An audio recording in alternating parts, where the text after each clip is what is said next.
Subscribe करिए हमारे channel target UP TET CTET को और बेल आइकन को दबाइए।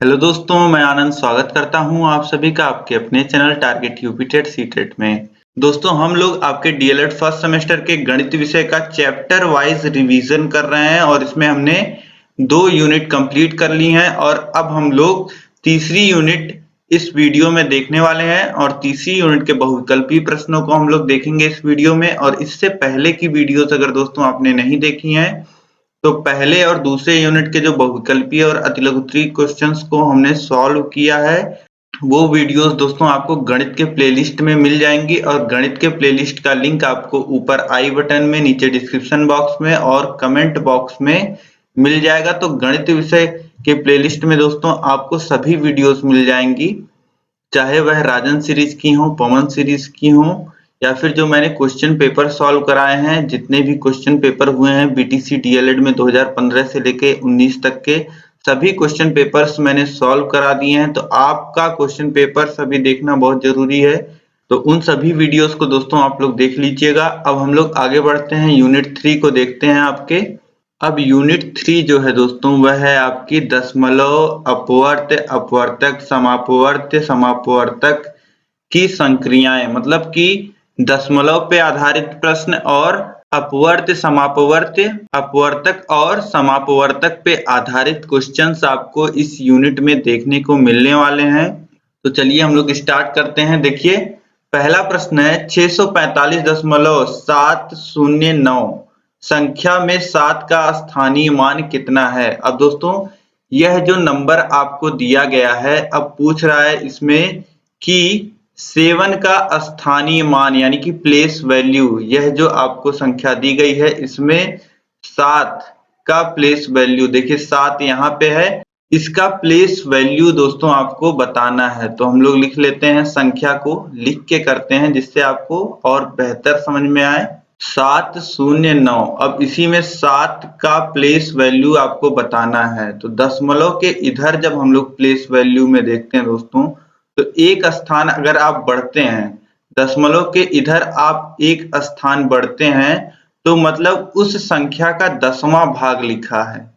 जैसे 7 लिखा है तो इस स्थान का जो वैल्यू होता है वह निकालने के लिए, इसका स्थानीय मान निकालने के लिए हम लोग 1/10 से गुणा करते हैं।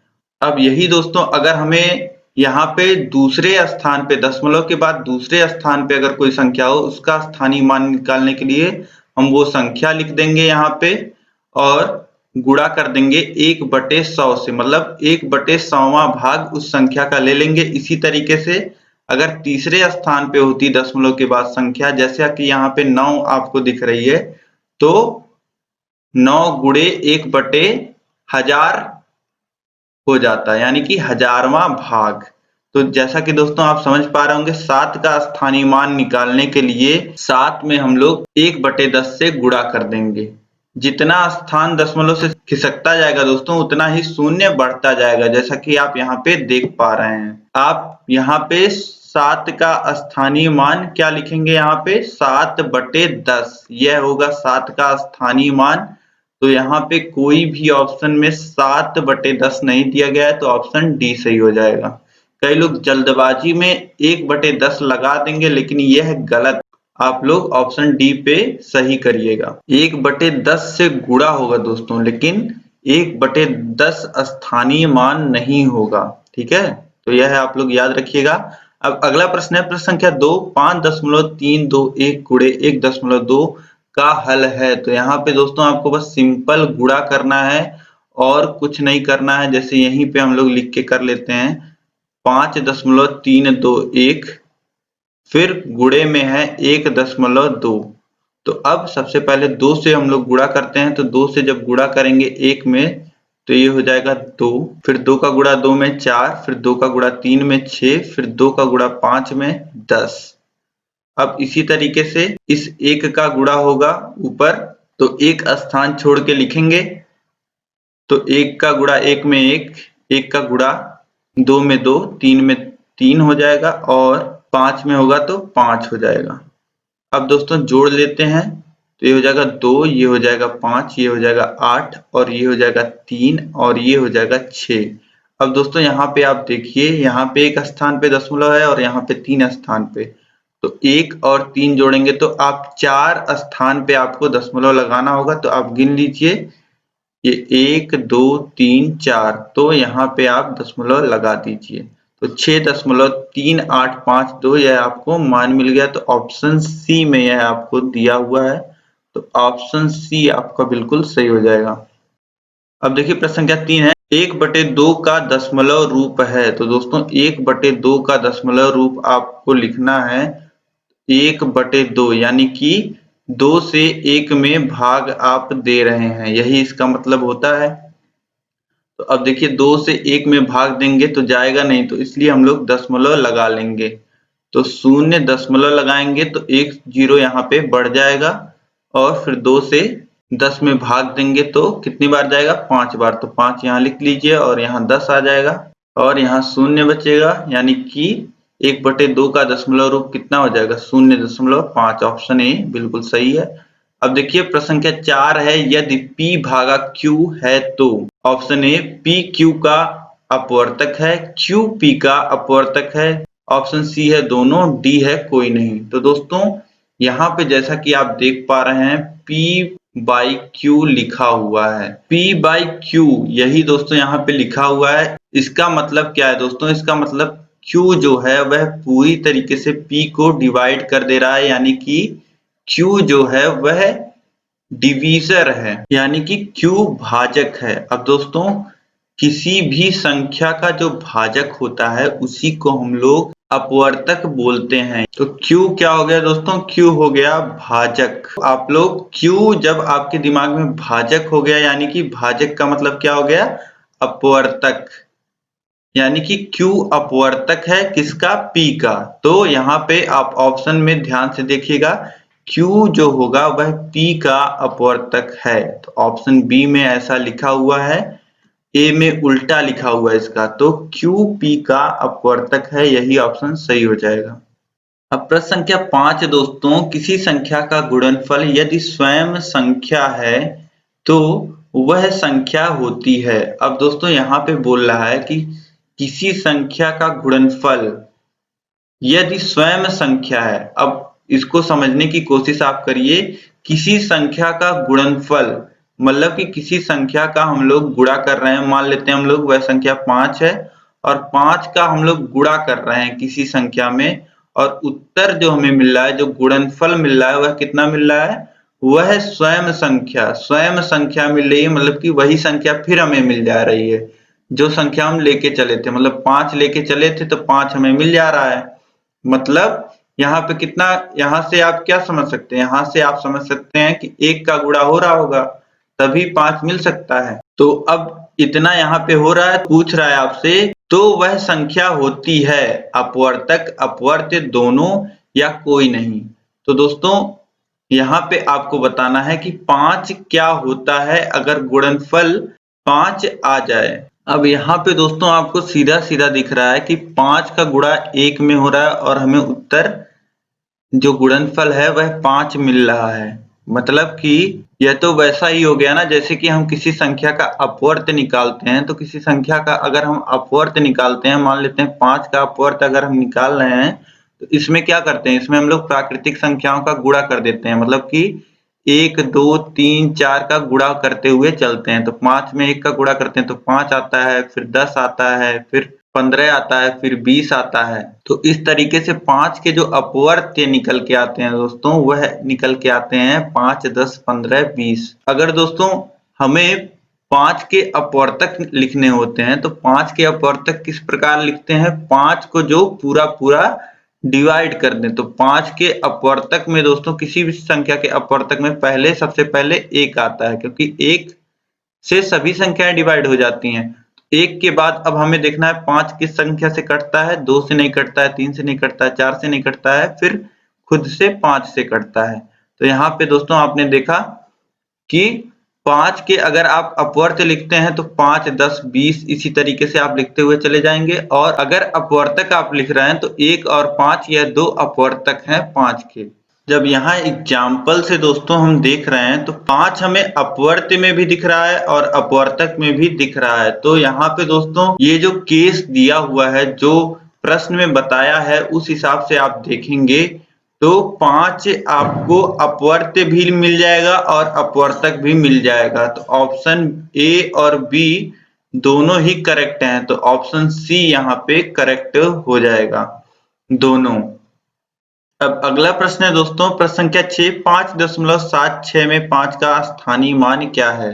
तो दोस्तों 5.76 यह आप देख पा रहे होंगे। तो 5.76 में 5 का किस स्थान पे दोस्तों? 5 इकाई के स्थान पे है। तो इकाई के स्थान पे अगर कोई संख्या है तो उसका स्थानीय मान निकालने के लिए हम उसमें 1 से गुणा करते हैं। तो 5 में 1 से गुणा करेंगे तो कितना आ जाएगा? 5। 5.76 में 5 का स्थानीय मान कितना हो जाएगा? 5। अब इकाई के स्थान पे दोस्तों अगर कोई संख्या है और उसका स्थानीय मान पूछता है तो उसका स्थानीय मान उतना ही होता है जितना उस संख्या का मान होता है। जैसे 5 इकाई के स्थान पे है तो 5 का स्थानीय मान अगर पूछ रहा है तो उसका स्थानीय मान 5 ही होगा। अब चलिए हम लोग अगले प्रश्न को देखते हैं। 3, 6, 9 का समापवर्त्य होगा। अब दोस्तों आपने अपवर्त्य पढ़ा, अपवर्त्य पढ़ा यानी कि आपने मल्टीपल पढ़ा, गुणज पढ़ा। तो अब यहाँ पे आपसे पूछ रहा है कि समापवर्त्य। अब समापवर्त्य दोस्तों मैं आपको बताता हूँ क्या होता है। देखिए 3 का पहले आप अपवर्त्य लिखिए, 3 का अपवर्त्य आप लिखेंगे तो कितना होगा? 3 में 1, 2, 3, 4, 5 इस तरीके से प्राकृतिक संख्याओं का गुणा करके आप अपवर्त्य लिख सकते हैं। तो 3 में 1 का गुणा होगा तो 3, 2 का गुणा होगा तो 6, 3 का गुणा होगा तो 9, इसी तरीके से 4 का गुणा होगा तो 12, 5 का गुणा होगा तो 15 और 6 का गुणा होगा तो 18। यहाँ पे देखिए संख्याएं क्या लिखी हुई है? 3, 6, 9। तो इसके बाद 6 के अपवर्त्य आप निकालिए तो 1 का गुणा होगा तो 6, 2 का गुणा होगा तो 12, 3 का गुणा होगा तो 18, इसी तरीके से 24। अब 9 के अपवर्त्य आप निकाल लीजिए तो 9 के अपवर्त्य कितना हो जाएगा? 9, 18, 27, 36। ठीक है। तो अब समापवर्त्य यहाँ पे पूछ रहा है दोस्तों। समापवर्त्य मतलब कि जो सब में है। तो यहाँ पे आप ध्यान से देखेंगे तो इन तीनों के जो अपवर्त्य हैं उसमें समापवर्त्य मतलब कि जो सब में उपस्थित है ऐसा अपवर्त्य। तो ऐसा अपवर्त्य जो इन तीनों में उपस्थित है यह आपको देखना है। तो 3 आप देखेंगे तो यहाँ पे 6 के अपवर्त्य में आपको 3 नहीं दिख रहा है, 9 के अपवर्त्य में 3 आपको नहीं दिख रहा है। 6 देखेंगे तो 6 जो है वह 6 के अपवर्त्य में आपको दिख रहा है, लेकिन 9 के अपवर्त्य में नहीं दिख रहा है। इसी तरीके से 9 को देखेंगे तो नहीं दिखेगा, 12 को देखेंगे तो तीनों में नहीं मिलेगा, 15 को देखेंगे तो तीनों में नहीं मिलेगा, लेकिन 18 जब आप देखेंगे दोस्तों तो 18 आपका 3 के अपवर्त्य में भी है, 18 आपका 6 के अपवर्त्य में है और 18 आपका 9 के अपवर्त्य में भी है। तो जो संख्या जो अपवर्त्य तीनों में उपस्थित होता है उसे हम लोग समापवर्त्य बोलेंगे। तो तीनों में आपको 18 दिख रहा है तो 18 जो हो जाएगा वह समापवर्त्य हो जाएगा। ऑप्शन ए बिल्कुल करेक्ट हो जाएगा 18। अब देखिए प्रश्न संख्या 8 है दोस्तों, 1/3 बराबर होता है। अब कोई भी चीज है दोस्तों उसको आप 3 बराबर भागों में बांट देते हैं अगर, तो उसी को हम लोग 1/3 भाग कहते हैं। तो यह अगर आप समझते हैं कि 1 है तो 1/3 को कैसे आप नापते हैं? 1/3 को नापने के लिए 1 में 3 से भाग दे देते हैं तो यही हो जाता है 1/3। तो ऑप्शन बी जो हो 1/3 यही होता है 1/3। अब देखिए प्रश्न संख्या 9 है, दशमलव संख्या 4.090 धन 2.060 धन 5.300 का जोड़ है। अब इन तीनों को सिंपली दोस्तों आपको जोड़ लेना है तो ऊपर नीचे लिख के आप जोड़ सकते हैं। 4.090 यह है और 2.060 लिखा हुआ है और 5.300 लिखा हुआ है। अब इसको आप जोड़ेंगे, इधर दाहिने साइड से शुरू करेंगे तो सबको जोड़ेंगे तो 0, फिर 9 में 6 आप जोड़ेंगे तो 15 और हासिल 1 यहाँ ऊपर लिख लीजिए। तो 1 में 3 जुड़ेगा तो ये हो जाएगा 4, फिर आप दशमलव लगा दीजिए। अब 4 में 2 जुड़ेगा 6, 6 में 5 जुड़ेगा 11, तो 11.450 यही उत्तर मिल जाएगा। ऑप्शन ए जो हो जाएगा वह बिल्कुल सही हो जाएगा। अब प्रश्न संख्या 10 है दोस्तों, 2.4 गुणे 0.5 का मान है। तो 2.4 का गुणा हो रहा है दोस्तों 0.5 में। तो ये आप लोग दोस्तों हमेशा के लिए याद रखिएगा। 0.5 को आप लोग क्या लिख सकते हैं, 1/2। अभी आपने प्रश्न भी देखा था। तो 1/2 से गुणा हो रहा है 2.4 में, यानी कि 2.4 को आप लोग 2 से काट दीजिए तो 1.2 आपको ऐसे ही सीधे उत्तर मिल जाएगा। तो ऑप्शन बी लिखा हुआ है 1.20। अब शून्य तो आप बढ़ा ही सकते हैं, कहीं भी कितना भी शून्य बढ़ा लीजिए। तो ऑप्शन बी जो हो जाएगा यह आपका बिल्कुल सही हो जाएगा। प्रश्न संख्या 11 है, 60 एवं 100 का समापवर्तक है। अब दोस्तों आपने समापवर्त्य पर क्वेश्चन देखा लेकिन समापवर्तक पे नहीं देखा। समापवर्त्य में दोस्तों हम लोगों ने जो मल्टीपल हैं उनके कॉमन देखे थे, मतलब कि जो आपके गुणज हैं उनमें जो कॉमन आ रहा था वो हमने देखा था। लेकिन हमें समापवर्तक में क्या देखना है, हमें जो डिवीजर हैं, जो भाजक हैं, उनमें जो समान होगा वह देखना है। जैसे कि अभी आप 60 का अगर अपवर्तक लिखते हैं, मतलब कि 60 के आप लोग भाजक लिखेंगे तो क्या होगा, उसमें 60 के भाजक में 1 आएगा, 2 आएगा, 3 आएगा, 4 आएगा, फिर 5 आएगा, फिर 10 आएगा, 12 आएगा, 15 आएगा। तो इस तरीके से 60 के जो हैं वह डिवीजर हैं। और 100 के डिवीजर आप दोस्तों लिखेंगे तो 100 के डिवीजर कितना होगा, 1 होगा, 2 होगा, 4 होगा, 5 होगा, 10 होगा। इस तरीके से 100 के डिवीजर हो जाएंगे दोस्तों। अब यहाँ पे आपसे पूछ रहा है कि इन दोनों में कॉमन क्या है। तो इन दोनों में दोस्तों आपको कॉमन दिख रहा है, 1 दिख रहा है, 2 दिख रहा है, 4 दिख रहा है। यहाँ पे भी 1, 2, 4 आपको दिख रहे हैं, 5 दिख रहा है, 10 दिख रहा है, दोनों में कॉमन। तो यह दोनों के समापवर्तक हैं दोस्तों। अब इन्हीं समापवर्तक में से जो ऑप्शन में आपको दिया गया है वही आप ऑप्शन टिक कर दीजिए। अब देखिए ऑप्शन में 1 नहीं दिया हुआ है, 2 नहीं दिया गया है और 4 दिया हुआ है, 5 और 10 नहीं दिए गए हैं। तो एक ही ऑप्शन जो है यहाँ पे वह सही दिया गया है, 4। तो ऑप्शन बी जो हो जाएगा दोस्तों वह बिल्कुल सही हो जाएगा। आप समझ गए ना। आपको पहले अपवर्तक लिख लेना है दोनों संख्याओं का और आपको देखना है कि कॉमन क्या है। कॉमन जो मिलेगा दोनों में जो उपस्थित होंगे उसमें से आपको देखना है कि ऑप्शन में कौन सा दिया हुआ है, वही सही ऑप्शन हो जाएगा। अब प्रश्न संख्या 12 दोस्तों, विभाजक कहलाता है अपवर्तक, अपवर्त्य, समापवर्त्य या इनमें से कोई नहीं। अभी दोस्तों हमने जब समापवर्तक यहाँ पिछले प्रश्न में देखा था, तो पिछले प्रश्न में हमने समापवर्तक निकालने के लिए अपवर्तक लिखे थे। और अपवर्तक जब हम लोग लिखते हैं तो अपवर्तक में हम लोग क्या लिखते हैं, हम लोग भाजक लिखते हैं जिसमें संख्या से पूरा पूरा भाग चला जाता है, जिससे संख्या पूरी कट जाती है। डिवीजर हम लोग लिखते हैं। यही यहाँ पे क्वेश्चन में पूछ रहा है कि विभाजक कहलाता है। तो दोस्तों विभाजक जो होता है, जो डिवीजर होता है, उसे हम लोग क्या कहते हैं, उसे हम लोग अपवर्तक कहते हैं। तो यहाँ पे ऑप्शन ए जो दिया गया है वह सही हो जाएगा। अब दोस्तों यहाँ पे कई लोग ऐसे होंगे जिनको अभी भी थोड़ी दिक्कत आ रही होगी, अपवर्त्य, अपवर्त्य, समापवर्त्य, समापवर्तक, इन सभी में आपको हो सकता हो थोड़ी दिक्कत आए। और अगले यूनिट में आपको लघुत्तम समापवर्त्य, महत्तम समापवर्त्य पढ़ना है, एलसीएम एचसीएफ के क्वेश्चन सॉल्व करने हैं। तो अगर यह दिक्कत अभी भी आपको आ रही है तो आप मुझे कमेंट सेक्शन में बता दीजिए। हम लोग अलग वीडियो में इनका कॉन्सेप्ट डिस्कस कर लेंगे कि यह क्या होते हैं, अलग से मैं आपको समझा दूंगा, फिर आपको दिक्कत नहीं आएगी आगे की यूनिट में। तो आप अलग से वीडियो अगर चाहते हैं तो आप मुझे कमेंट में बताइएगा कि अलग से वीडियो बनाना है इस टॉपिक पे। बहुत सारे प्रशिक्षुओं को दिक्कत होती है तो मैं अलग से वीडियो बना के जो गणित की प्लेलिस्ट है इसी में ऐड कर दूंगा, आपको लिंक दे दूंगा।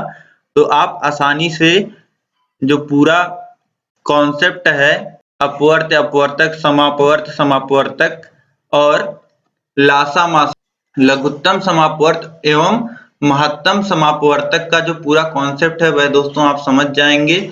अगर आपको वह वीडियो चाहिए तो आप मुझे कमेंट करके बताइए, और यह वीडियो दोस्तों आपको पसंद आई है तो वीडियो को लाइक कर दीजिए, अपने दोस्तों में अधिक से अधिक शेयर कर दीजिए दोस्तों, ताकि सभी की मदद हो पाए, सभी का रिवीजन अच्छा हो पाए, सभी का गणित विषय अच्छा हो पाए। और दोस्तों अभी तक आपने चैनल को सब्सक्राइब नहीं किया हुआ है तो सब्सक्राइब करके बेल आइकन पे जरूर क्लिक कर लीजिए।